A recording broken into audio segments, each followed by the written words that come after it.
નમસ્કાર દર્શક મિત્રો, આપ જોઈ રહ્યા છો IHRPC ન્યૂઝ ને હું છું બ્યુરો ચીફ દિનેશ કુમાર બાબરિયા ઘેટી।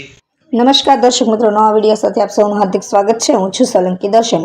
સિહોર તાલુકાના દેવગણા ગામે શહીદ જવાનના પરિવારને 1 કરોડ રૂપિયાનો ચેક અર્પણ કરતા નાયબ મુખ્યમંત્રી શ્રી હર્ષભાઈ સંઘવી નકલસવાદ વિરોધી અભિયાન દરમિયાન નકલસવાદીઓના સાથે થયેલ મુઠભેડમાં ગોળી વાગતા શહીદ થયેલ જવાન શ્રી મેહુલભાઈ નંદલાલાભાઈ સોલંકીને નાયબ મુખ્યમંત્રી શ્રી હર્ષભાઈ સંઘવી તથા કેન્દ્રીય મંત્રી શ્રી નીમુબેન બાંભણીયાએ શ્રદ્ધાંજલિ અર્પણ કરી હતી। શહીદ જવાન તારીખ 22/5/2025ના રોજ ફરજ બજાવતા ફરજ દરમિયાન શહીદ થઈ ગયા હતા।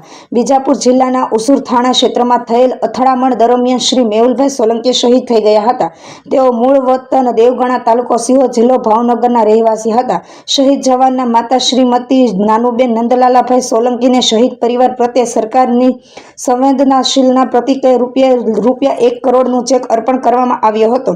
CRPFના જવાનો દ્વારા નકલસવાદ વિરોધ અભિયાન દરમિયાન શહીદ થયેલ જવાન ગાર્ડને ઓફ ઓનર સાથે શ્રદ્ધાંજલિ અર્પણ કરવામાં આવી હતી। બ્યુરો ચીફ દિનેશ કુમાર બાબરિયા ઘેટી સાથે રિપોર્ટર જીતેન્દ્ર સોલંકી, રામધરી।